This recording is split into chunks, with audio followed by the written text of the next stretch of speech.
ನೋಡಿ, ಮೀನರಾಶಿಯವರಿಗೆ ಒಂದು ಜನ್ಮದಲ್ಲಿ ರಾಹು, ಸಪ್ತಮದಲ್ಲಿ ಕೇತು ಬಂದರೆ ಅವಮಾನ ರಚಿರತಾಂ ಕುತ್ಸಿತ ಪರಂಪರಾನಾಂ ಅಂತ ಹೇಳ್ತಾರೆ ನಮ್ಮ ಪ್ರಶ್ನೆ ಕುಂಡಲಿಯಲ್ಲಿ. ಬೃಹತ್ ಜಾತಕದಲ್ಲಿ ಸಪ್ತಮದಲ್ಲಿ ಕೇತು ಬಂದಾಗ ಜನ್ಮರಾಶಿಯಿಂದ ಅವಮಾನ ರಚಿರತಂ ಅಂತ್ರವಾಯು ಪೀಡಾನ, ಯಾರೋ ಸೋದರ ಮಾವನೋ ಫ್ರೆಂಡೋ ಯಾರೋ ಒಬ್ಬರು ಮದುವೆ ವಿಚಾರದಲ್ಲಿ ಮೀನರಾಶಿ ಮೋಸ ಉಂಟಾಗ್ತಕ್ಕಂಥದ್ದಿರುತ್ತೆ. ಹಾಗಾಗಿ ಯಾರೋ ಮಾತನ್ನು ನಾವು ಕೇಳಿ ಮುಂದುವರಿಸೋದು ಬೇಡ. ಹಾಗಾಗಿ ನಿಮ್ಮ ಸ್ವಂತ ಬುದ್ಧಿಯಿಂದ ವಿಚಾರಿಸಿ, ಹುಡುಗಿಯ ಬಗ್ಗೆ ಆಗಲಿ ಹುಡುಗನ ಬಗ್ಗೆ ವಿಚಾರಿಸಿ ಮುಂದುವರೆದ್ರೆ ತುಂಬ ಒಳ್ಳೆಯದು.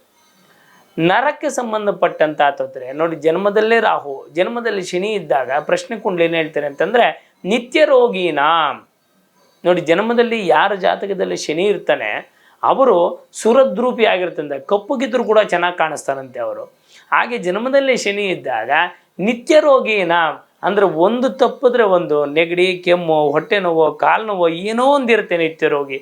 ಹಾಗಾಗಿ ಮೀನರಾಶಿಯವರು ನೋಡಿ, ಪಂಚಮದಲ್ಲಿ ವಕ್ರೀಕುಜನ ಇದರಿಂದ ಗರ್ಭಿಣಿ ಸ್ತ್ರೀಯರು ಯಾರು ಇರ್ತೀರ ಅವರು ತುಂಬ ಎಚ್ಚರಿಕೆಯಿಂದಿರಬೇಕು. ನೀರಿನ ಹತ್ತಿರ ಮಾಡಿ, ಮೆಟ್ಟಲಿನ ಹತ್ತಿರ ಆದಷ್ಟು ಕೂಡ ಎಷ್ಟು ಎಚ್ಚರಿಕೆ ಆಗುತ್ತೋ ಅಷ್ಟು ಎಚ್ಚರಿಕೆಯಿಂದ ಮೀನರಾಶಿಯವರು ಇರಬೇಕಾಗತ್ತೆ.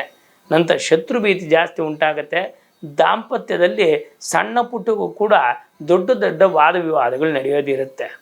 ಅದಕ್ಕೆ ಸ್ನೇಹಿತರೆ, ನಾನೇನು ಹೇಳ್ತೀನಿ ಅಂದರೆ, ಇದು 12 ರಾಶಿಯವರ ಫಲಾಫಲ ಹೇಳ್ತಾರೆ, ವರ್ಷ ಭವಿಷ್ಯ. ಅದಕ್ಕೆ ಮೀನರಾಶಿಯವರು ಕಾಳಹಸ್ತಿಯ ದರ್ಶನವೋ ಅಥವಾ ರಾಹುಕೇತು ಕಾಳಸರ್ಪ ಶಾಂತಿಯನ್ನು ಮಾಡಿಸ್ಕೊಳ್ಳೋದು, ಇದನ್ನು ಮಾಡೋದ್ರಿಂದ ಒಳಿತುಂಟಾಗುತ್ತೆ.